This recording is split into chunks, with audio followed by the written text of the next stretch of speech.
Good morning, everyone, and welcome to our Trade Policy Research Forum webinar. It's the first one of 2025. So if you're joining us, if you're a regular visitor, welcome back. If you're joining us for the first time, it's great to have you, and we hope that you'll stick with us. So we're going to be talking on a great subject today, digital trade and development, and I'm going to let Hannah say a little bit more about that when she introduces our speakers. But my name is Ben Shepherd with Hannah Norberg, my partner in crime here. We founded the Trade Policy Research Forum in 2020. The idea being to bridge the gap, as you can see in our logo, in a number of different ways. One is to bring research from some of the centers of trade policy in the world, whether it's Washington, D.C., Brussels, Geneva, and to bring that into contact with people in areas where they might not ordinarily have access to that sort of research, to bridge the gap as well between research and policy. So to help researchers see what is practically needed in the world of trade policy. And then, of course, to bring together all the different parts of trade policy. There are economists, Hannah and I are both economists, but we also have lawyers, political scientists, policy professionals, and practitioners as part of the mix. So we offer approximately monthly webinars. We have a few different formats. The one that we're going for today is our research paper format, where we have someone present some new research that they've done. We then have a discussant and plenty of time for Q&A. We also do policy panels. So we did one recently on the new US trade policy, which seems particularly relevant as of today. If you're interested in that or in any of our other sessions, you can go to our YouTube channel. If you'd like to stay up to date with what we're doing, please join our LinkedIn group. I think we have nearly 5,000 members now on LinkedIn, so it's a great place to post your research or post your policy paper, your blog, whatever, and get some comments on it. And please, of course, join our mailing list. There'll be a screen at the end of the webinar with all of the details for our mailing list. And that's the best way of keeping up to date with what we're doing every month. So like I said, we've got a great session today. We're looking forward to everyone's participation. Please remember that there's a Q&A box and a chat box on Zoom. You can put your questions in there, and Hannah and I will then pick them up and put them into the Q&A with our speakers. So with that, let me hand over to Hannah to introduce the session. I think Hannah froze at that exact instant. Okay, I'll introduce the session. So we've got a great lineup today. It's a really good. Oh, Hannah, you're back. Okay, I'm back. Okay, well, so please go for it. Right. Well, we also have a third part type of sessions, right, Ben, which is our career sessions. True. So people might want to check those out too. Yep.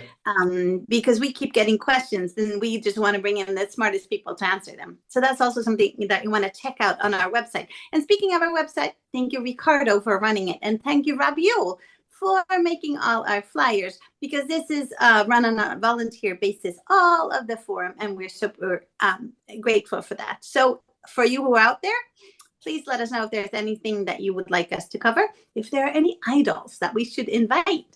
So far, nobody has turned us down, right, Ben? We get all the really good speakers. And so today, I am super excited about this paper. So I found this paper, and it really starts quantifying things that we already know, but it puts sort of the finger, puts a closer sort of look on it. Well, that was a really good explanation. You will see it when Emmanuel starts speaking. So we have Emmanuel Orkoh here. He's a postdoctoral fellow at the Nordic Africa Institute in Uppsala, Sweden. And we have DDG Johanna Hill, who will talk policy implications of this. And I'm just absolutely thrilled to do that. Before we start, one thing is always true at the TPR Forum. We always run out of time. So start using the chat box. Let us know where you are coming in from, and then start putting your questions in there so that you're all warmed up. And so without further ado, I am going to hand it over to Emmanuel to present the paper. Thank you. Thank you, Anna. And thank you for the opportunity to present our findings on this important platform. The paper that I'm going to present is titled Inclusive Trade through online presence. And I wrote this paper together with Professor Robert Tay. This is going to be the outline of our presentation. We will look at introduction and main questions. Emmanuel, sorry to butt in. I don't think your slides are up. Okay, but I've not shown. Okay, sorry. I haven't shared it. Okay, sorry. Is it okay now? Yep, that's great. Thank you. Yeah, so I'll look at introduction and main questions, some the data and some facts, the methodology that we use to get a result. I also look at the result and the conclusion with some policy recommendations. Inclusiveness. In recent years, trade policy makers and researchers in the area of trade are asking questions because there has been, while some countries are, globally, whilst there have been a general expansion in trade, there's also an observed inequality in some countries that have experienced, in fact, significant expansion in trade. So the question that policymakers and researchers we keep asking is, to what extent is trade able to bring about inclusiveness? And mainly some of these questions or discussions are linked to equitable access and how trade is contributing to shared benefit in global commerce. The argument is that yes, there has been some efficiency in trade, but is it all about trade? Is it all about efficiency? There is a need to go beyond just efficiency to look at how the equity aspect of it. So in the midst of this discussion, we also seen a significant growth or advances in digital technology and information communication. So the question that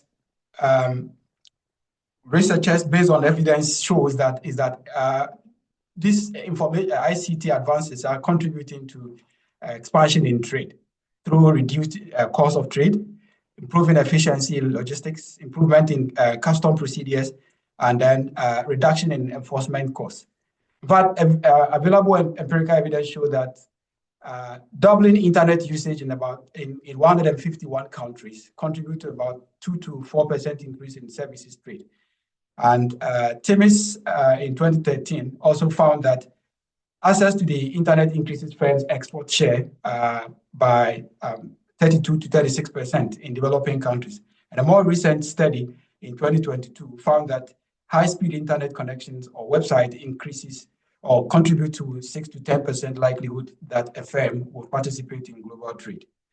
So the issue is that beyond its associated efficiency gains, the question that we're asking is, can digitalization also enhance inclusiveness, contribute to the worry or the issue that researchers and policymakers are having with trade, not being able to bring about inclusiveness? So our main question here is that can online presence help the following types of firms, which we classify as firms that have traditionally struggled to enter foreign market or export markets to do so. So we classify these 4 types of firms as maybe, in quotes, vulnerable firms. And these are small and medium-sized enterprises, firms owned or managed by women, or where the majority of workers are females, and firms in low-income countries and developing regions of the world, and service sector firms. The data that we used for our analysis was obtained from the World Bank Enterprise Survey, pulled across 180,000 firms in 154 countries. And the period that we collected this data is from 2006 to 2021. And some of the information gathered in the data were the characteristics of the firm, such as the country, sector, firm size, online presence, ownership, management, and employees, Then firm characteristics such as sales, export, import, capital utilization, and innovation. And then the business environment, such as infrastructure, regulatory environment, and trade facilitation. So these are some of the information contained in the data set.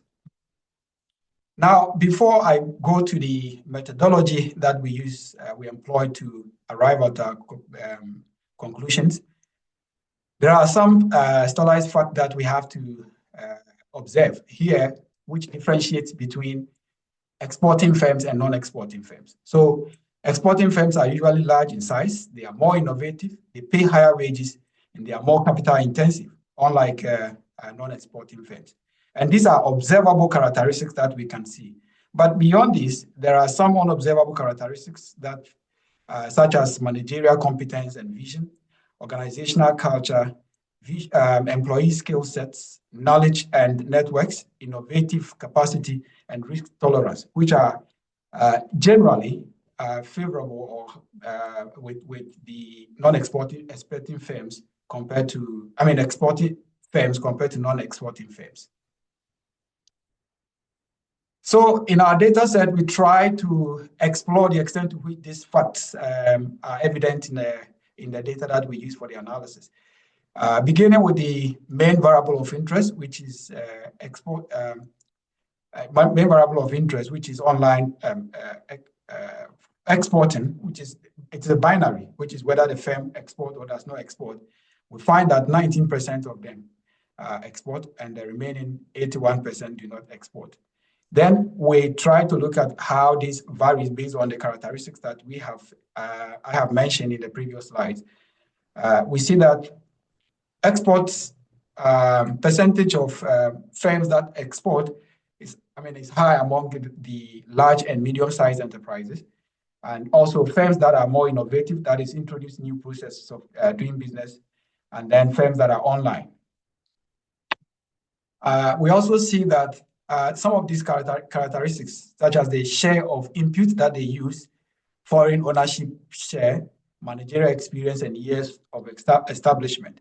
Here we find that 34.4% of these exporting firms have the share of foreign input be above the median value, and then 42% above the median value, and 23% above the median value, compared to non-exporting firms. So it's only the year of establishment that we find that exporting firms, the non-exporting firms have higher values above the median firms compared to median value compared to the exporting firms.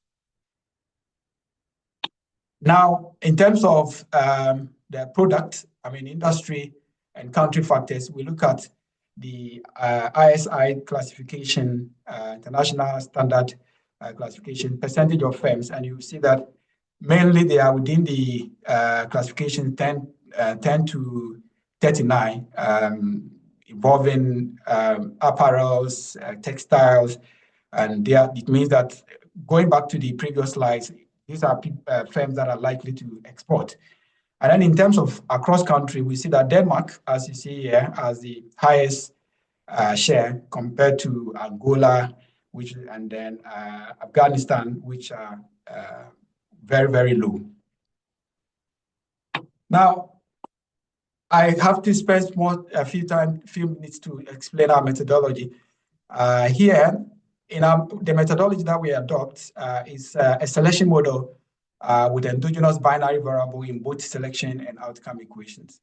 And our outcome variable is the firm's level of export. Here, let me explain that our exports, we have two types of export. We have the likelihood of exporting and the level of export. These are two outcome variables of interest. And then our online present variable is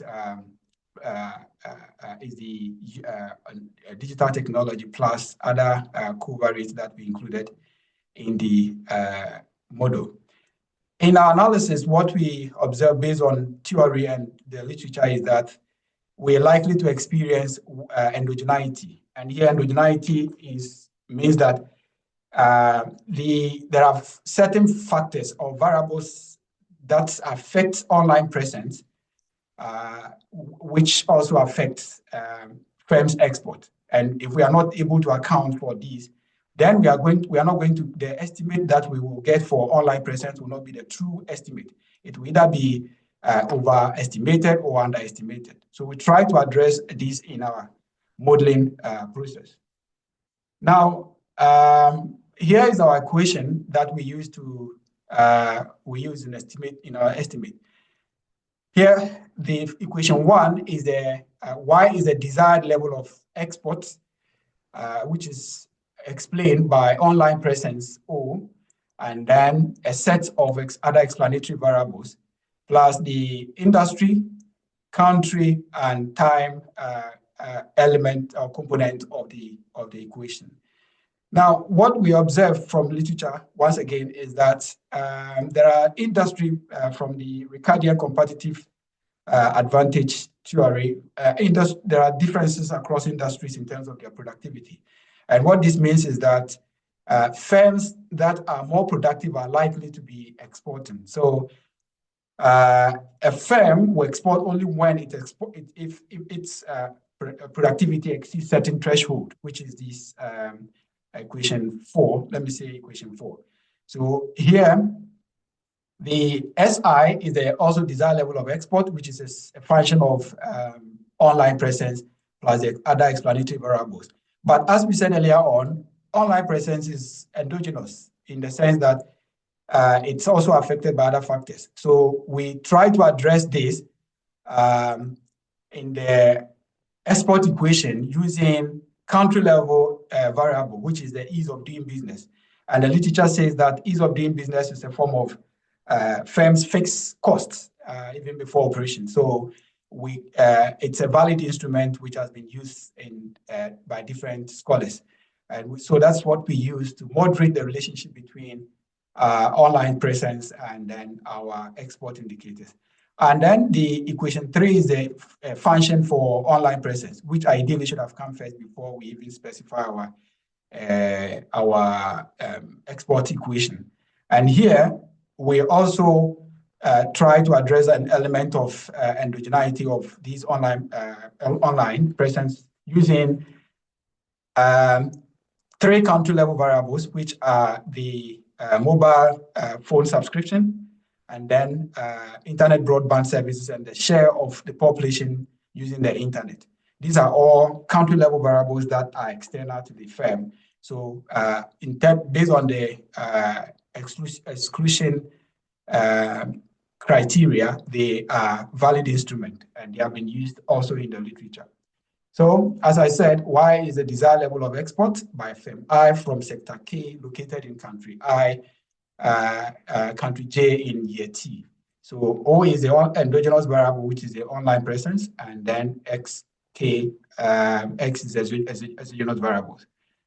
I'll jump straight to the online presence. How did we measure this? Now, we found 4 variables measuring online presence, which is the use of website ownership or usage, email, broadband, and internet. But if you look at the distribution, you notice that email has the highest distribution, followed by website, broadband, with internet being the lowest. So what we did was that we computed a variable, a dummy variable, or a binary variable, taking the value 1 if a firm uses any of this and 0 otherwise. And this increased the sample size to those firms that are using are online to about 70%. In our model, as I explained previously, these are the variables that we included: female as a top manager, firm size, which is a categorical variable, small divided, with firm small and a medium and large. Then we have innovation, which is measured as whether the firm has introduced any new process of doing business, like a new product or marketing strategy. And then we have foreign ownership. We have the managerial share of foreign ownership, and then we have managerial experience. That's the experience, number of years at the top manager has been in the industry, has been working, and a year in which the firm was established, and the share of imported input.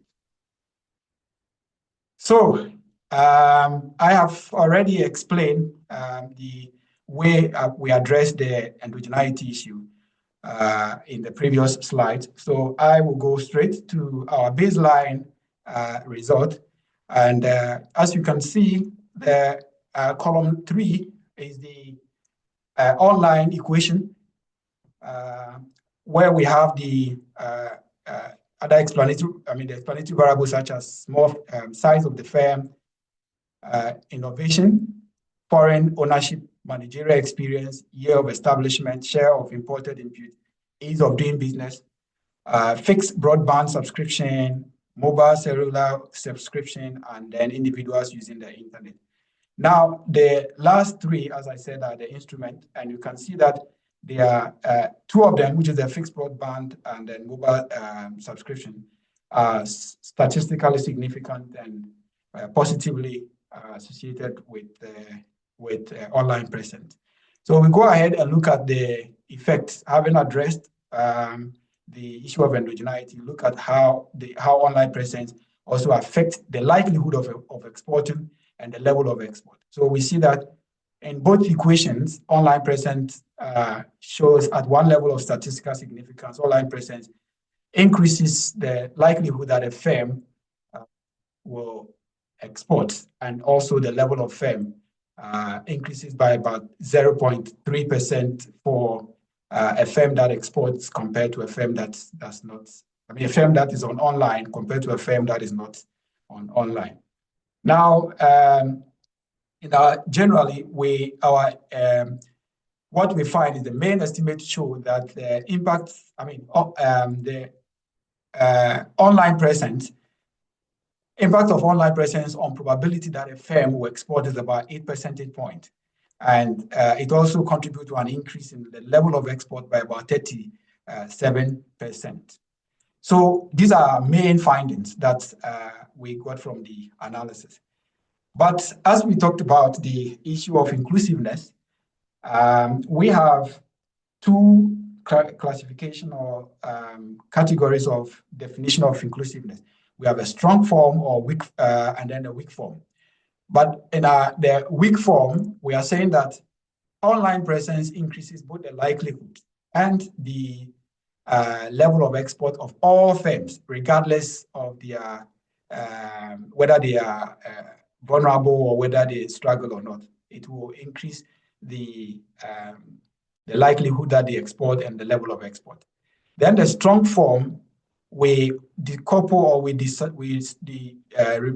detach the effects of online presence on the firms that have historically struggled from those that have not struggled. So we are saying that online presence increases the likelihood and the level of exports of firms that have historically struggled to engage in trade or enter foreign market. So here what we find is that based on the weak form, we find that online presence increases the probability of exporting and level of export of firms which have historically struggled to trade. And then this includes SMEs which have an online presence, and they are more likely to export, and their levels of export are also higher. Then in the strong form, we also find that online presence increases the probability of exporting of firms which have historically struggled to trade, more so than firms which have not historically struggled to trade. So here we are comparing those who have struggled to trade with those who have not struggled to trade. Then we look at it across geographical location, or let's say income, based on income level of the countries in which the firms are located. And we find that online presence increases the probability of exporting of firms from low income countries more than those of firms from other income groups. And in the online presence also increases the level of export of firms from low and middle income countries more than firms from higher income countries. The next one, we look at the developing and developed country dichotomy. So Here, we find that online presence increases the probability of exporting of firms from Latin America and Caribbean, Middle East and North Africa, and South Asia more than firms from other regions. And also, online presence increases the level of export of firms from Africa and Latin America and Caribbean more than those from other regions. Then we look at it in terms of the size, and we find that online presence increases the probability that SMEs are able to enter into foreign market, and this also applies to the level of export. Then in terms of the gender, we find that online presence increases the probability that firms majority owned by women or those whose top managers are females or with majority female workforce are able to enter foreign market. And this, it's online presence also increases the level of export of majority owned by women or whose top manager is a female. So that is what we found as far as the gender dimension is concerned. The final criteria is the services firm. So we also find that online presence increases the probability that SMEs are able to enter foreign market, and it also increases the levels of their levels of export. Now, with these findings, what we are saying is that given that global GDP, 60% of global GDP is related to digital transaction, there's a need for more, policies to prioritize this inclusiveness. So what we are saying is that it is not just efficiency that we have envisaged from online digitalization or digitalizing trade, but there's a need for inclusiveness in mind. And this can be done through this, as we have found in our evidence. And based on this, our policy recommendation is that within the country or at the domestic level, there's a need for greater public investment. That governments need to invest, collaborate with private partners to invest in ICT infrastructure, which is the medium through which these benefits associated with digitalization can be realized. Governments need to work collaboratively with private partners to invest in the needed infrastructure. There's also the need to establish appropriate legal and regulatory environment that will engender trust and motivate firms and individuals to actively leverage the power of online digitalization to engage in trade. And there's also the need for targeted intervention for these constituencies that we have identified in our analysis, so that there will be the inclusiveness that we all envisage or expect.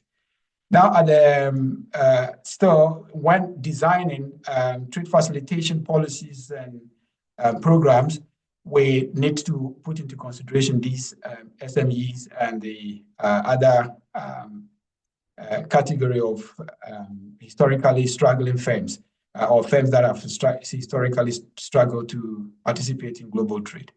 And at a global level, we are saying that the recent e-commerce agreement that is being underway, as I think I understand they got a complete text of agreement, and what we are saying is that designing such agreement should take cognizance of the facts, cognizance of these characteristics or heterogeneities that we have identified in our research. Thank you very much for your attention.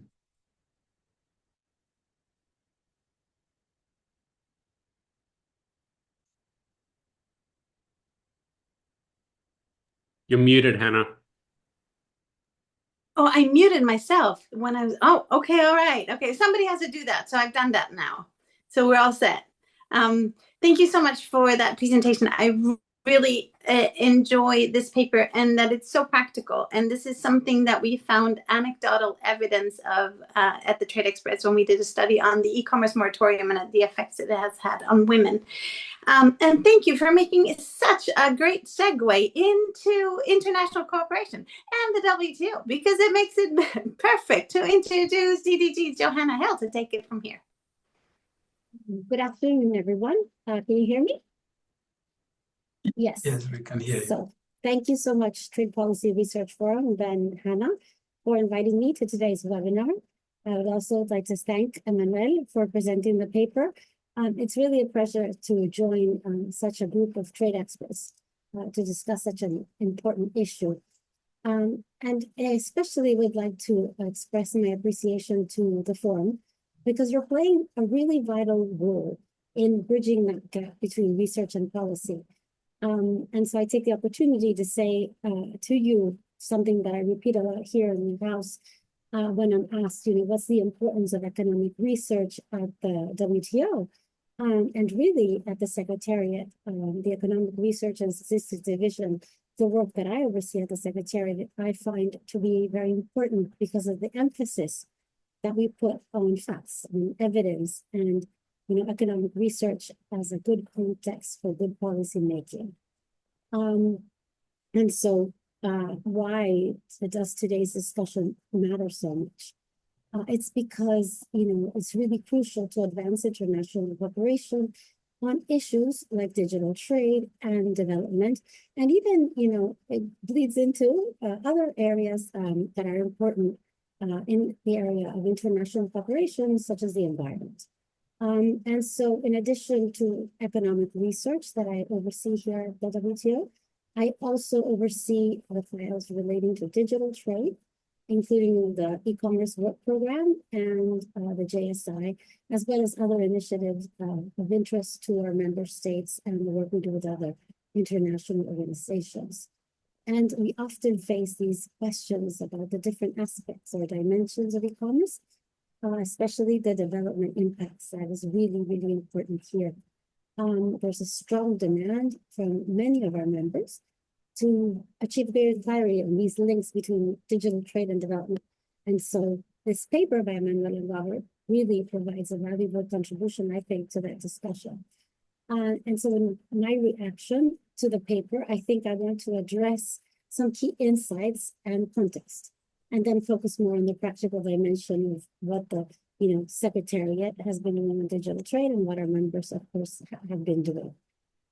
So starting with the context, I think it's important because it's not only important in terms like what I talked about, the robust research that is important, but also because of the policy implications.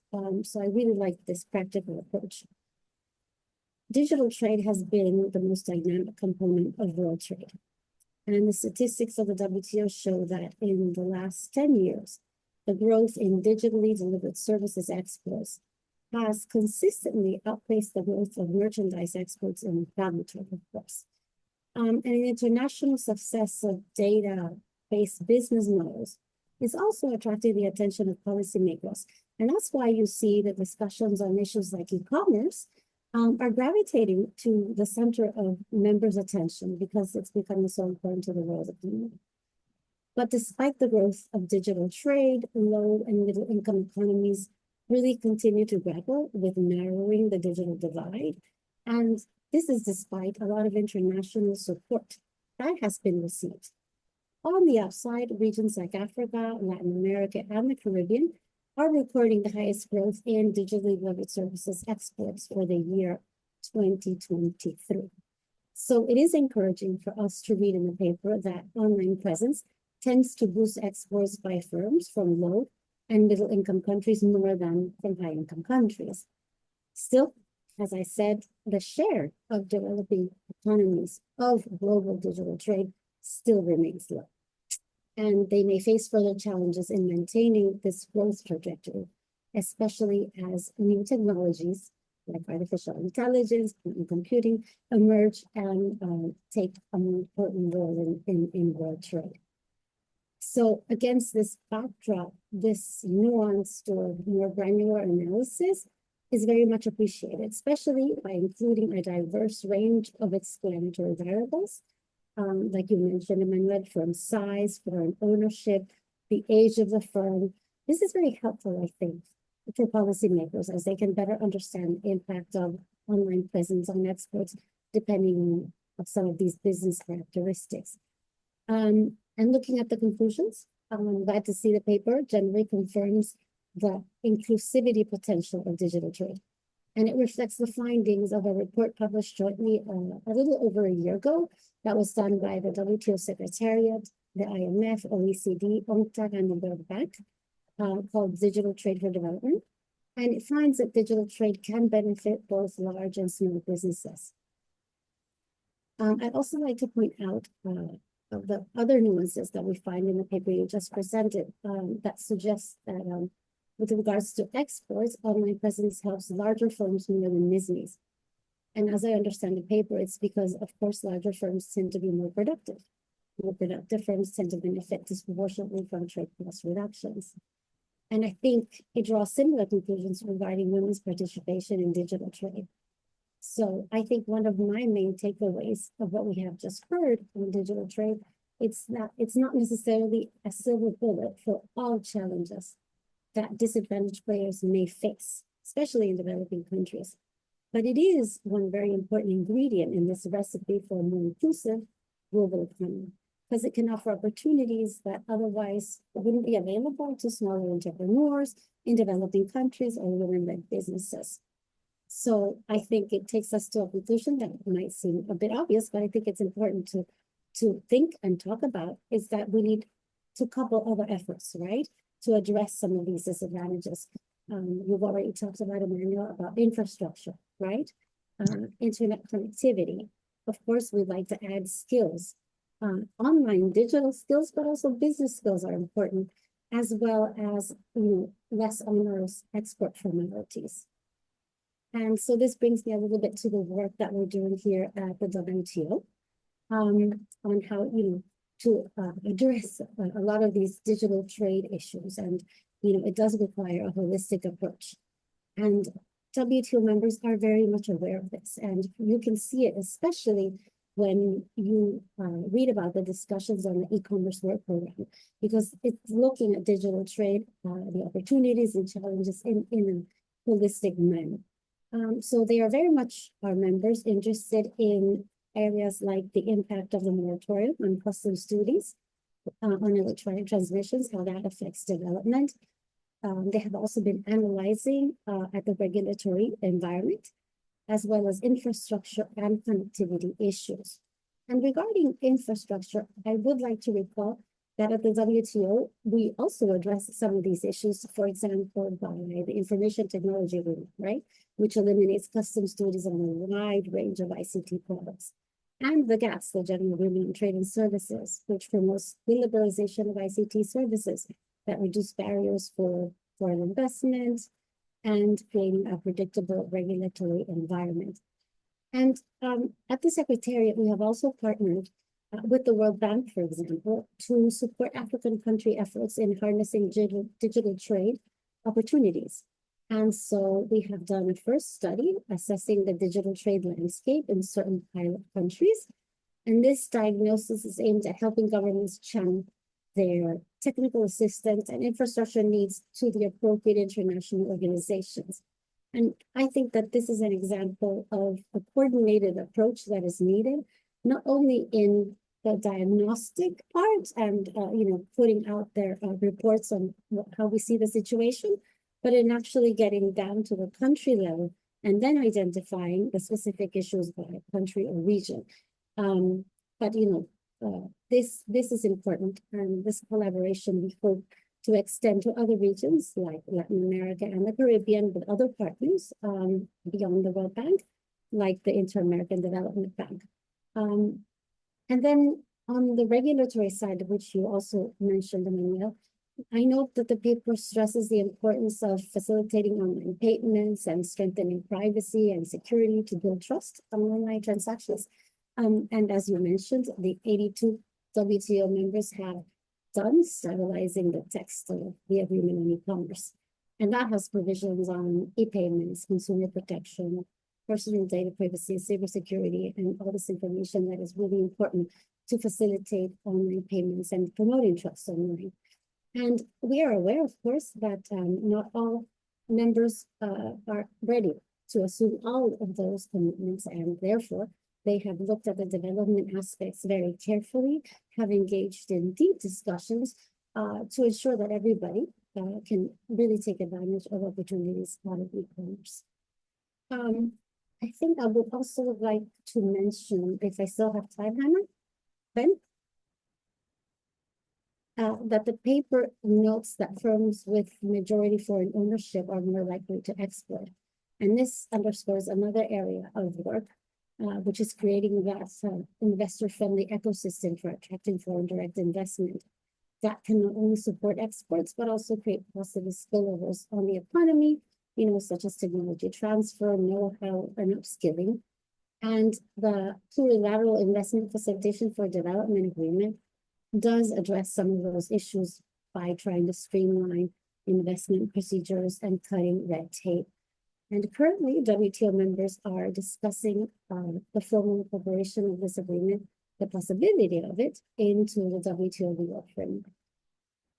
And then I'd like to quickly switch gears a little bit and zoom into some of the work we've been doing in the Secretariat on inclusiveness and our members, of course. The WTO is very active on the two fronts, acknowledging specific constraints of SMEs and women entrepreneurs when trying to trade internationally. Let me give you, some examples. WTO members have launched 2 informal working groups, one on SMEs and one on trade in general in 2017 and 2022, respectively. And this work seeks to advance women entrepreneurs and SME participation in trade by addressing some of the systemic challenges. And of course, they have looked at how to leverage digital opportunities, right, for inclusiveness. And as recently as last month, members were discussing how digitalization can support SMEs reaching foreign markets. And the focus, of course, confirms the importance of also other areas such as trade facilitation and how that supports SMEs in line with the findings of the paper. So I think that there is a lot of convergence in the issues that we are discussing today. And I would be really interested in hearing a little bit more from you, Emmanuel, on some of these other areas that you think the WTO and members are working on to advance more inclusiveness. I don't know if you had the chance or anyone in the forum to read the World Trade Report that dedicated last year on inclusiveness and had some very interesting findings. Thank you. Okay, thanks so much. This is really exactly what we want to be doing at the forum. So we've had a nice research paper with data and evidence and methods and all that good stuff. And then I think, Johanna, you've really brought home to us, the policy aspects of it and what WTO Secretariat and its members are doing in this area. So I think that's been a really helpful discussion. Maybe let me just give the floor back to Emmanuel briefly. I know, Johanna, you had a question there right at the end about some of these other issue areas in terms of inclusiveness. So, Emmanuel, maybe you want to take that up, or maybe you want to respond to something that Johanna said in her comments. So let me just briefly give you the floor, and then we'll do a proper Q&A after that. I would want to thank DDG Joanne for the extensive discussion of the paper. In fact, she's even gone beyond the original discussion that we did and given us enough information to feed into the paper. And yes, I would read the WTO report, the last year report, as you have indicated, and I'm also reading the World Digital Economy report as well to learn more about still, because it's an evolving area that, when you look at the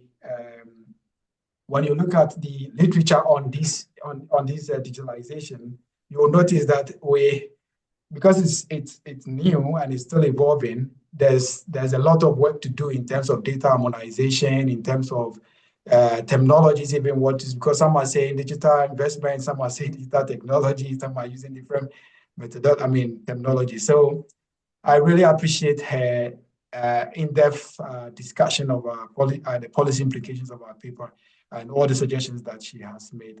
We will put all of them into consideration and revising the paper. Thank you so much. That's excellent. So thank you for taking that up. Maybe Emmanuel, what I'll do is take a couple of questions that I think are sort of related, and I'll hit you with those. So, one area that people are asking about, and I think, maybe Johanna can speak to this as well, is, you have an equation on the determinants of online presence. And from a policy perspective, that seems to be the part that we probably need to know most about, in the sense of it tells us what we can do to get more firms online and how what we do might differ depending on where those firms are, what they produce, their size, who manages them, et cetera, et cetera. So could you maybe tell us a little bit more about that part of the work? And, one thing I'd sort of ask is, the variables that you have in that equation, to what extent are they outcomes, and to what extent do they reflect policies that we can pick up, whether it's in infrastructure, services, training, human capital, something else. So maybe I can invite you, Emmanuel, to speak to that. Sorry, you're muted. Emmanuel, you're muted. Okay, thank you so much, Ben. So yes, in selecting the variables that we included in the model, we were very, very conscious of the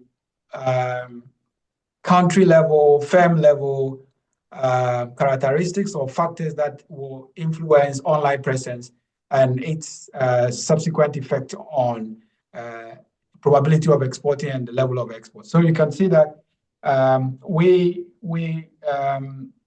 let me go to the equation, because maybe I jumped a bit. I was moving very fast. So in our equation here, we included a variable such as the let me rather share the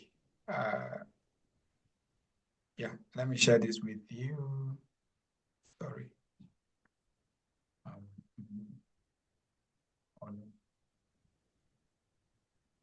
And the table that we use for the I'm seeing your data at the moment. Can you see it now?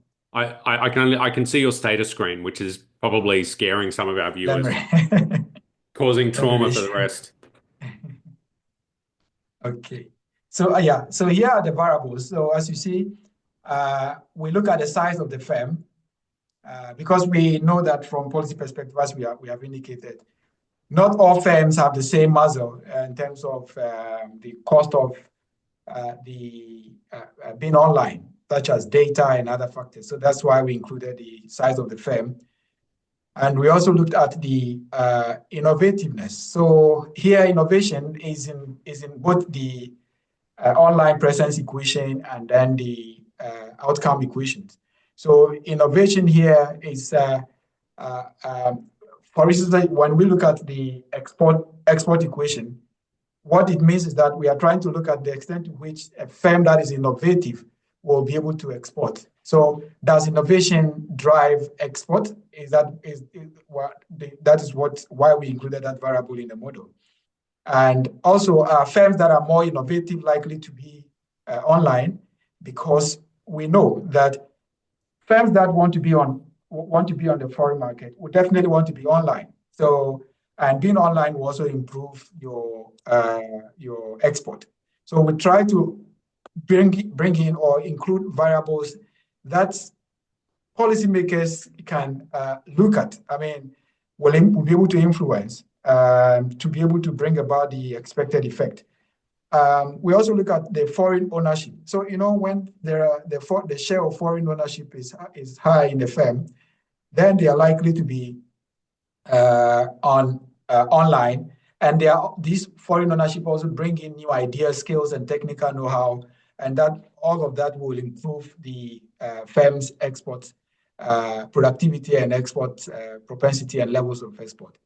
Then we look at the managerial experience. So managerial experience here is also at the firm level. And as we're saying, the more experienced managers, we want to see how the level of experience of a manager would influence the firm's decision to either both go online and also the probability of exporting, and even how that would translate the indirect effect on the productivity of the firm and its workers. Because if you have efficient and more experienced manager who knows the terrain, the business terrain, then is likely to influence your level of productivity and export.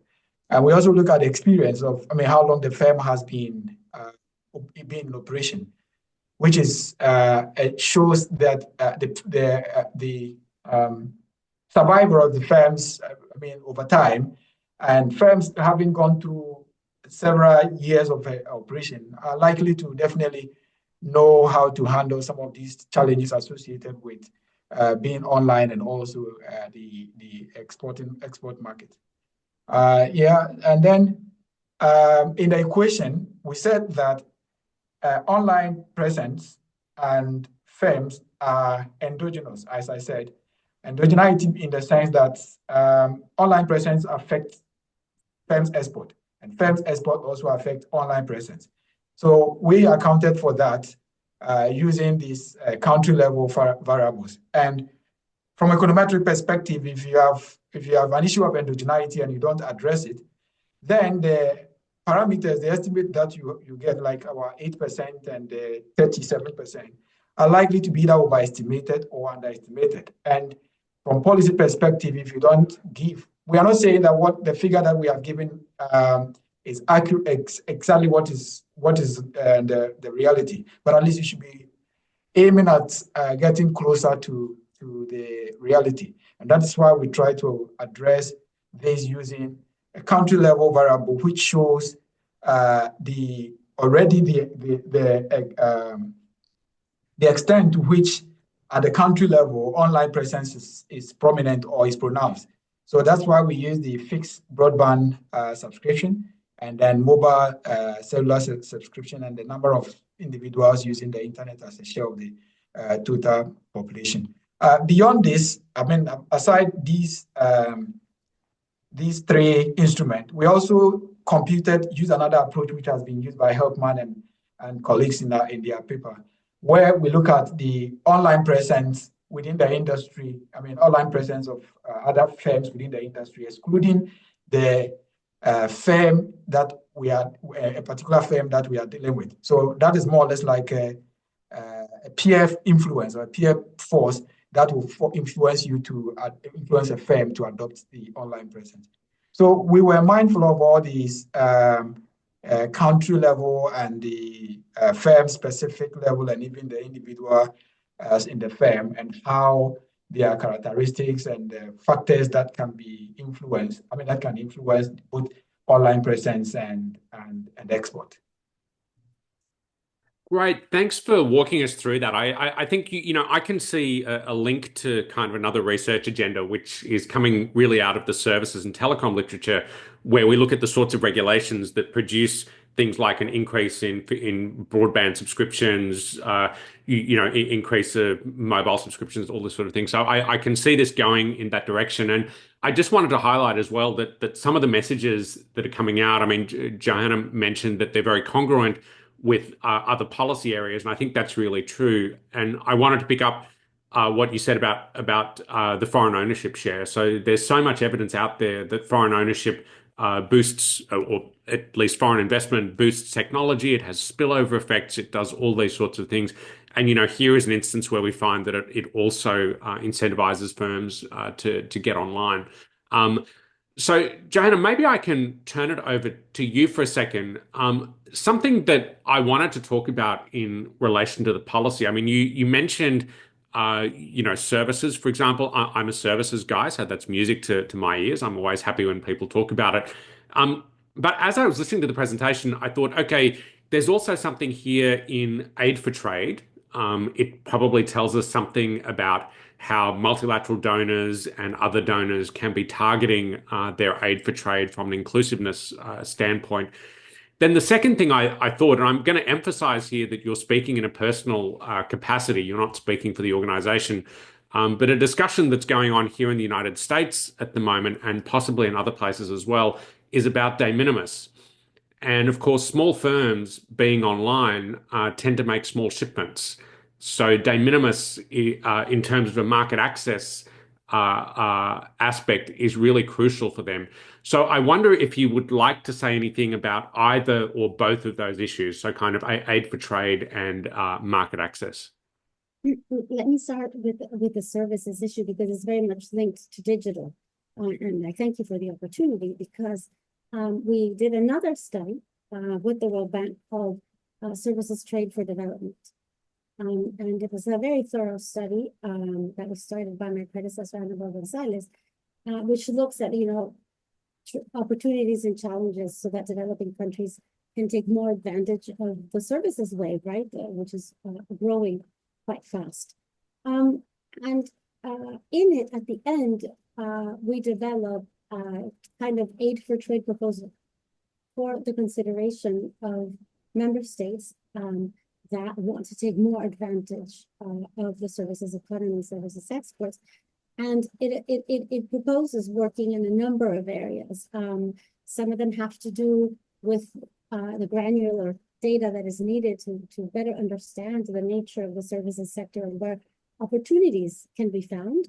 And so it gets into statistics, but it also gets into, competitiveness. How can countries better understand where their competitiveness lies in the services economy?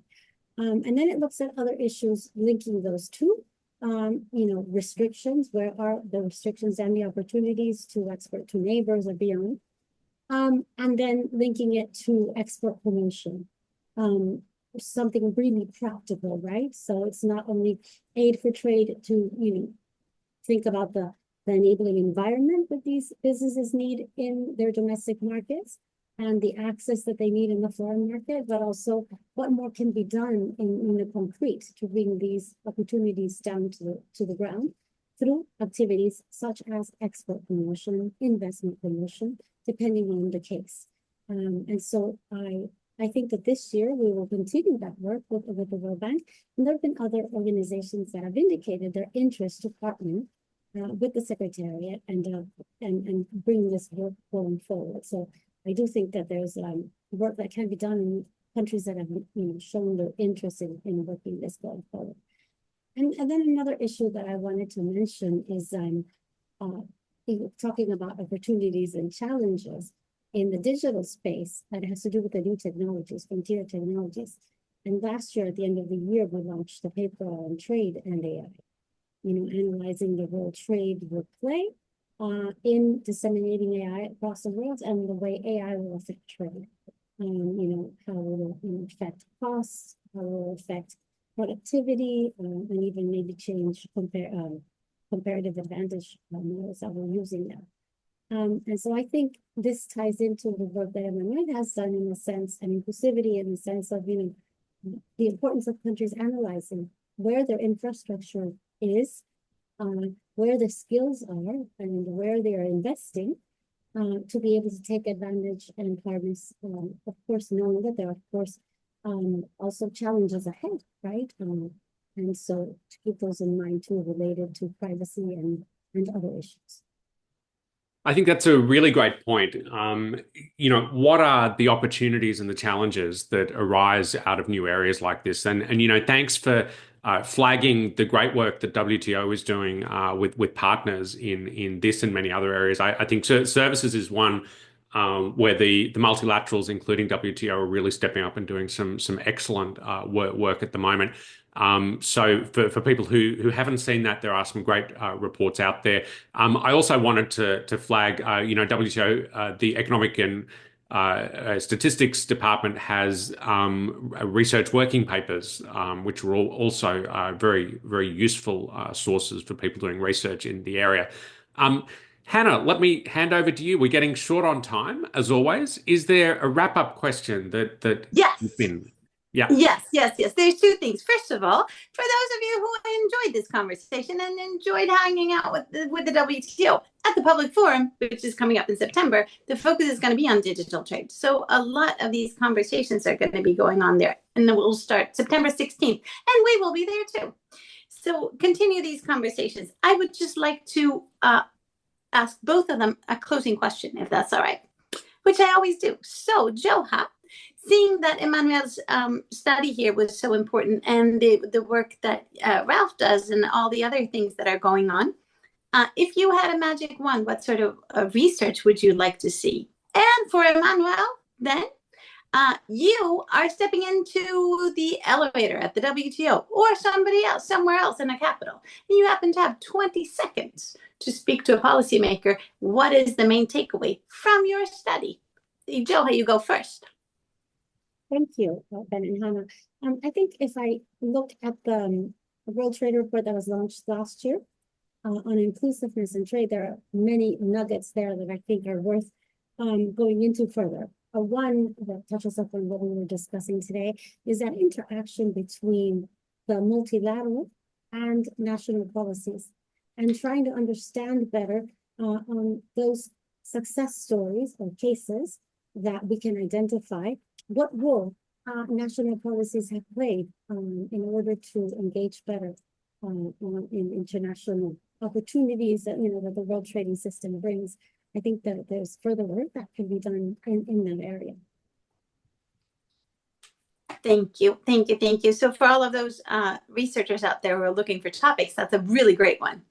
Emmanuel, you've got the last 30 seconds. Yes. So in an elevator. Yeah, in elevator. My findings, the findings of my paper shows that we can leverage online presence to improve inclusiveness in trade. But there is work to do. Improving, bridging the digital divide, digital gap across geographical locations, and also national level policies on infrastructure, digital skills need to be improved upon to be able to realize these benefits. Excellent. Amazing conversation. Ben, you're going to wrap us up, right? And tell people what we have to look forward to. Absolutely. So thank you everyone for being part of this, especially thank you to Emmanuel for presenting a great paper. And thank you to Johanna for giving us a sense of how this works in the policy world, how it all fits together. And of course, at the end there, great question from Hannah, what else do we need to do? So I think there was tons of material in there. We stayed focused on sort of policy and implications. Emmanuel, if it's okay with you, I might send you an email after this. I'm a techie guy, so I've got a few technical thoughts, but I didn't want to bother everyone else with those. Didn't want to be that guy with more of a comment than a question in a webinar. But we do come back next month. So February 20th, we'll be having Marcelo Dolabella from the Inter-American Development Bank talking about his new paper on voluntary sustainability standards. It's an empirical paper, again, so right in the crosshairs of what we try to do, which is to do high quality empirical work that's got a really nice policy story behind it. So again, thank you to our speakers. Thank you to Hannah, as always, for being part of this and making it all happen. And thank you to all of our attendees for their great questions and for their attention through the session. So with that, we look forward to seeing you on February 20th. And in between seeing you on LinkedIn, right? The big group there, continue the conversation. Reach out to Emmanuel and Joha if you have any questions, or to Ben and me if you have any suggestions. Absolutely. So, Brian and Anna, thank you so much for this opportunity. And DDG, I'm so grateful. God bless you so much. I'm grateful. Okay. Thank you so much, guys. Hey, everyone. Thank you. The LinkedIn group is TPR Forum. Trade Policy Research Forum, for those who are asking. Thank you so much. Bye.